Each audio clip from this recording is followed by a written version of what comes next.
こんにちは、とばらぐです。今回はですね、この作業部屋、新しいこの作業部屋の装飾をね、ちょっとしていきたいなと思っています。っていうのも、結構ね、この背景に関しては割といい感じに決まってきてる感があるんですけど、問題はね、ここなんですよね。この壁のあたりとか、このね、壁面、今何にもないんですよ。で、ちょっとしたね、収納とかもそうだし、こういうのとか、今普通にテーブルというかデスクの上にね、置いてるだけなので、この辺をちょっとデスクとは独立してなんかねこの壁に取り付けたいなとかこうシェルフとか置きたいなと思って今回動画を撮っています。結構ねいろいろ考えながらこうブレンダーとかでねちゃんとこの部屋をスキャンしたデータをもとにこんな風にしたいなっていうのをね妄想をだいぶ重ねていい感じになりそうなので、今回はねその様子を撮っていく感じですね。それでは早速いってみましょう。まずね、自分の部屋をこうかっこいい感じに構築したい時にやる工程は3つぐらいあります。リファレンス、こんな感じっていうイメージを模索するっていうのが一つと、でその次にiPhone とかで内見の時とかにね、3D スキャンするんですけど、その実際のなんかデジタル模型みたいなのを自分で作って、その中にこの角度でこういう風に置いたらこうなるかなっていうのを考える作業。そして3つ目にやっとこういうアイテムが合うんじゃないかっていうのを探して実際に購入して設置していくっていうこの手順3段階をいつも踏んでいる感じです。はい、ちょっとねシーンが切り替わって今ねちょっと倉庫代わりにしてるロフトに来ています。こんな感じで本とかたくさん置いてあってガジェットの箱がねまだ雑然として置いてある感じなんですけど、まずやるのはやっぱりねどういう部屋にしたいかっていうイメージ作りですね。トバログの場合は結構こういうねルームツアー系の雑誌を集めるのがすごい好きでずっと前からね集めているんですけど、こういう部屋とシティボーイみたいなやつとかカーサブルータスとかのねこの仕事部屋の本とかそういうのがねたくさん本当にあるので、何か部屋に変化を加えたいとか新しい家具を導入したいみたいな時とかはだいたいこういう本でねどういう飾り方にしているのかとかを参考にしてますね。最近だとやっぱりカーサブルータスのデザインのいい仕事部屋みたいなそういうやつがすごく参考になるし、本当におしゃれな人たちのものがたくさん載っているのでこの辺はねすごく参考にしています。で雑誌でねいろいろ妄想を繰り広げた後によくやるのがこういうねピンタレストで自分の好きなスタイルとか実際にね導入したいような家具とかを導入している画像とかを探すっていうのをよくやりますね。結構今回だと壁掛け収納とか壁に立てかける系のねシェルフみたいなそういうのがね気になっていたので、こういうビツのやつとかね606ユニバーサルシェルビングとかかっこいいなとか、だけどこれ賃貸だと厳しいよなとか、あとこういうね感じのやつとかもいいけどこれ賃貸だといけんのかなとか、なんかね賃貸であることによっていろいろ大変なんですけど、そういう風にねこういう色の雰囲気いいなとか、こういうねビビッドなカラーのもの置いたら可愛いなとか、そういうのをなんとなくこう醸成していきつつ自分のね好きなスタイルの部屋ってどんな感じなんだろうとかを探していきますね。ちなみにトバログだとこの人から結構強い影響を受けていて、クリストフ・ニーマンさんっていうイラストレーターの方なんですけど、この人のこういう雰囲気のオフィスいいなっていうところからいろいろね床を白にしてみたりとか、なんかちょっとビビッドな色を入れてみたりとか、そういうね使い方をして実際にねこの風合いをちょっと頭の中で固めていくっていう作業を結構しています。まるっとコピーするんじゃなくて、なんか自分のスタイルとか自分の生活スタイル、仕事部屋のスタイルに合わせたらどういう雰囲気になるのが一番気持ちいいのかなとか、そういうのをねいろいろと考えながら実際にね購入していくものを探すわけですね。実際にこういうのがいいなっていうのが固まってきたら次にね、2つ目なんですけど 3DCG 上でちょっとねデジタルでシミュレーションしてみるっていうのをやっています。どういう風にやるかっていうと、僕にはね結構強い味方これ iPhone があるので iPhone を使ってこの部屋をねスキャニバースっていうアプリでちょっとこう 3DCG に変換していくんですね。毎回やってることなんですけど、これをねこうやってオンにして、こんな感じでアプリを開くとこういう風にしてこのね部屋の面とかをこんな感じでスキャンできるんですよ。詳しくは多分前にも動画撮ってると思うんですけど、こうやってねちょっと綺麗に撮れないところもあるんですけど、ある程度こういう風にしていくとこのね部屋の感じがよいしょ若干バグってるところはあるんですけど、ほぼほぼねこの部屋と同じサイズ感でこれ 3D のモデルができるんですね。いろいろねこの部屋に引っ越してくる前にも内見とかしていて、こんな感じで今まで見てきた部屋とかこういう風にね、いくつかこんな感じで内見した物件とかをこうなんか 3D にして部屋実際にどういう風に置いたらこうなるかなっていうのをねこうね一回スキャンしてから部屋をね内見するっていうのをやってるんですけど、この時に撮った部屋のデータがこんな感じなんですね。で iPhone でスキャンしたデータをちょっとねブレンダーっていうこの 3DCG の無料で使えるソフトに持ってくると、こんな感じで部屋全体がこうねなんかレゴブロックじゃないけどちょっとした模型、デジタル上に置ける模型みたいになるんですよ。でこれをベースにちょっとね考えていこうかなと思っています。でこれねすごいいいのがこのね間取りを上から見た図でもできるし、今までね過去の部屋、これオーストラリアで使ってたオーストラリアの部屋なんですけど、こういうのとか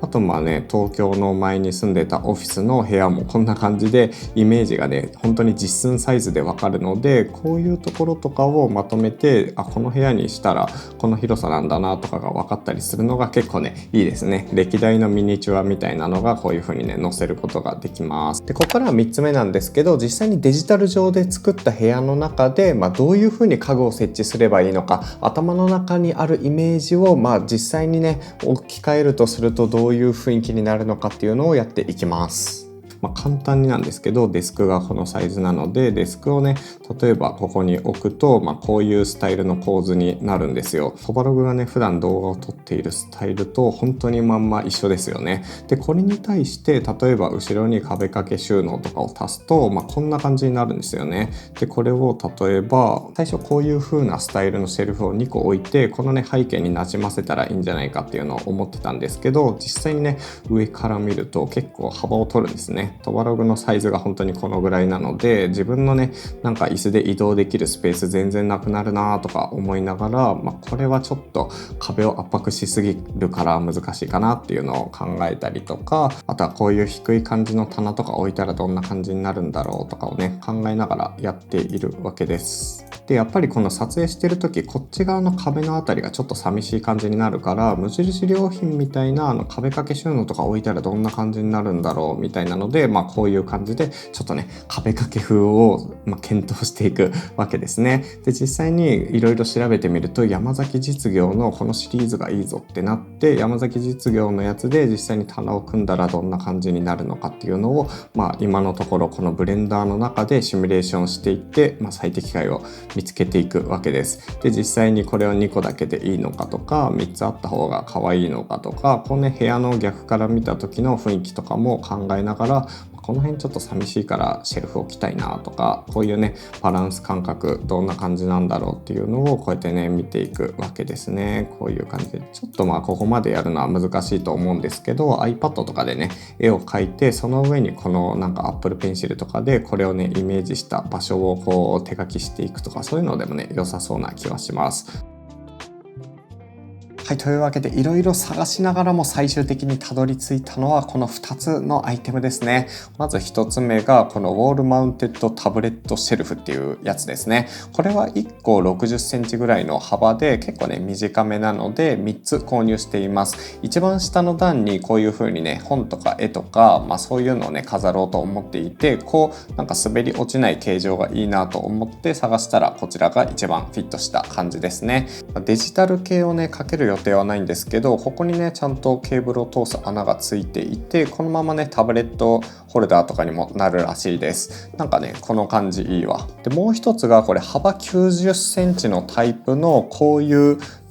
棚ですね。無印良品の壁につけられる家具シリーズにも、形状は近いんですけど、これがねもっと薄い金属でできていて質感もすごい良さそうだというところでこちらを購入しています。価格にすると1個4000円とか5000円ぐらいするんですけど、こんな感じでねシンプルに取り付けられて賃貸でも使えて引っ越しても使えるっていう風に考えるとかなりねお得なアイテムだと思います。最初ねこれ見つけらんなくて、っていうのもこれキッチンとかそっち系でね使われるアイテムとしてカテゴライズされていたので、オフィス家具っていうわけではないからねちょっと見つけづらかったんですけど、山崎実業のホームページに行ったらこれを見つけてしまって、これをね即買いしています。今回はこのタブレットホルダター的にもなる棚をこれをね3つと、あとこちらのこの長さ90センチのタイプのシェルフ、これを2つ購入して合計5つでだいたい1万6000円とかだったかな、そのぐらいで購入しています。早速開封してみよう。ちょっと実物を見ないでね購入しているのでどういう質感かちょっと気になるんですけど、まずね開封していきます。よいしょ。ジョン。よかった。なんか想像してた感じの質感だ。いいですね。想像してた感じのこのちょっとね白背景でこの明るさなんて見づらいかもしれないんですけど、こういうねザラザラとした加工が施された山崎実業のよくある感じのこのタイプですね。でこのねケーブルを通す穴がいっぱいあるので、アトモフウィンドウとかそういうのをねかけても良さそうな感じで、薄いんですよこれ。この金属ならではのこの薄い質感、これが欲しかったんだよな。最薄部こんなもんですからね、1ミリぐらいとかそのぐらいの感じで、これを壁に取り付けてこのまま使えるっていう。トバログこれよく使ってるタイプの汎用性のあるモデルだ。これは嬉しいですね。いろいろ絵をかけたり時計をかけたり、あとね天井のライトをちょっとねブラーンと吊るす時とかにこれ使ってるんですけど、かなり耐荷重もあって気軽にね取り外しもしやすいのでありがたいです。この下後で取り付けていきます。もう一つが結構風合いが違うというか、傷つけないように浅めに開けるんですが、なかなか厳重に梱包されてるわ。いい感じ。これも質感ちゃんといいやつだ。よかった。なんかギラギラの光沢感とかあったらどうしようと思ったけど、かなりね長さのある感じで、これをこうやって壁に取り付けることができるタイプですね。この薄さ、この短いタイプとも色合いとか風合いほとんど一緒ですね。色若干違うのかな。もうほぼ一緒だな。同じでよかった。なんかパッケージが全然違うから、なんかどっちかが光沢感ギラついてて、どっちかがこういうサラサラ系だったらどうしようと思ったんですけど、両方同じ質感なのでこのままねこうやって使えそうですね。これは熱いわ。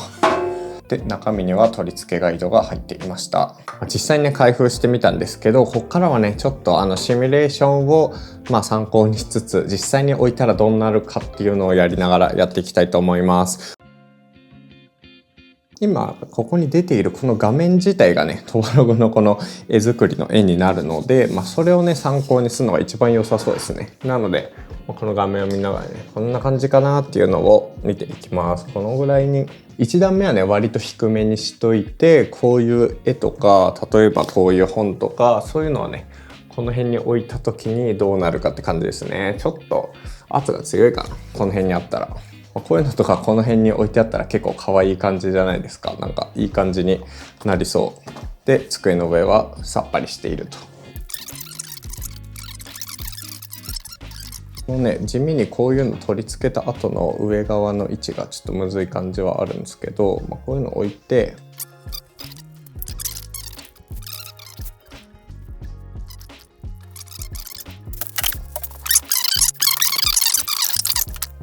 最終的にいろいろあってこんな感じになりました。これでもいい気がするんだけどな。全然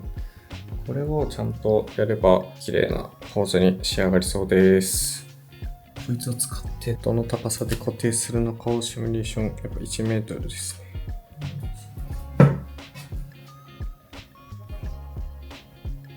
ね。まっすぐっぽい。大丈夫そう。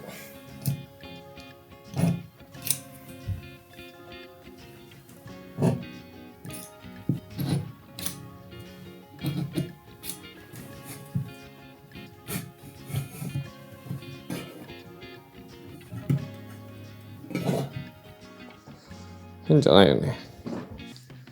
よし。じゃあ他のこことかも取り付け。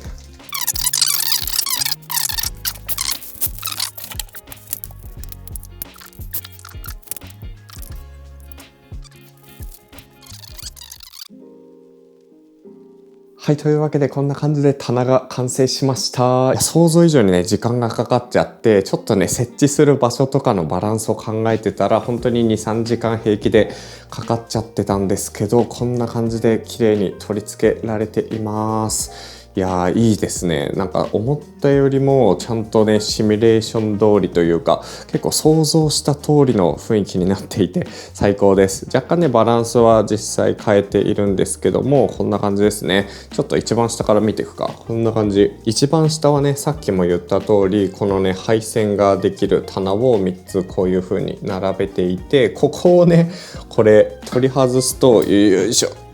ガチッとはいこんな感じで3点をねビス止めするんですがこれのね刺す位置によって微妙に 1mm ずれたりとかねしがちだったりするのでここが結構難しかったですね。やり直しができないことはないんですけどめんどくさいのでその辺をね考えながらやるのが結構大変でしたね。で1個だけだったらまだね水平保つだけでいいんだけどここのね距離感と隣とのこの若干ね 1mm ぐらいずれちゃってるんですがこういう距離のバランスとかこういう感じとかをね綺麗にするのが割と難しかったです。で上の2段に関しても、水平をちゃんと取っていくのが難しくて水平器がね本当に欲しいなっていう感じだったんですけど割と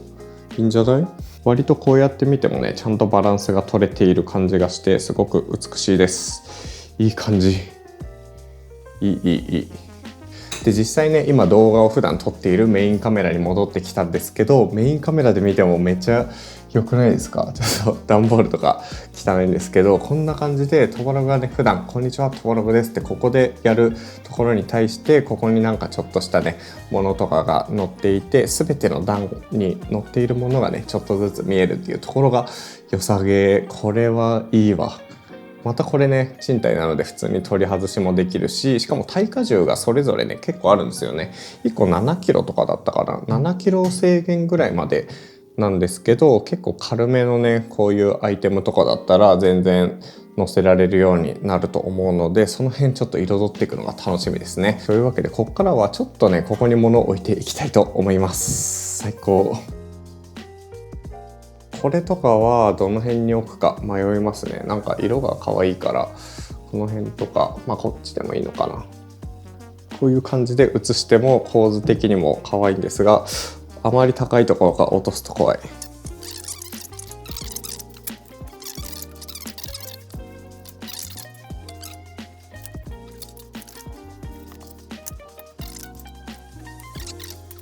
はい、ちょっとねいろいろ試行錯誤しながらなんですけどいくつかね物を置いてみました。この辺とかやっぱすっきりしていいんだけどここむずいですね。結構がっつりこうやって動画撮ってると映るからこの辺もう少しちょっとねいい感じにしていきたいところです。この上とかはねだいぶいい感じなんですけど真ん中のレーンがちょっとむずいですね。だけどめっちゃいい感じじゃない？最初こんな感じでちょっとね寂しい印象があったんですけどそこからこの壁をどうにか活かして装飾したいっていうのがねあって 3D の中でこうやってブレンダーでねこんな感じかなとかを考えつつ物を購入してこうやって並べてみるとすごくいい雰囲気そしてイメージ通りになっている気がします。この感じめっちゃいいわ。これがね賃貸でしかも1万数千円とかでこれが実現してしまうっていうところは最高ですね。しかもこの真っ白な質感で物のね色とか雰囲気がすごく出るのがすごくいい感じです。というわけで今回の動画はこれで終わりにしようと思います。いやいいっすね。はいっていうところでトパログこういうね DIY の動画とかも撮りつつ人のルームツアーとかカバンの中身とかあとガジェットのレビューとかもよくやっているのでぜひ他のチャンネルもチェックしてみてください。それで気に入っていただけた方はぜひチャンネル登録お願いします。というわけで次の動画でお会いしましょう。トパログでした。なんかね自分の家になってきた感じがしてすごく嬉しいですね。次回はちょっとね 3D プリンターとかが置けるチェストとか欲しいなと思ってます。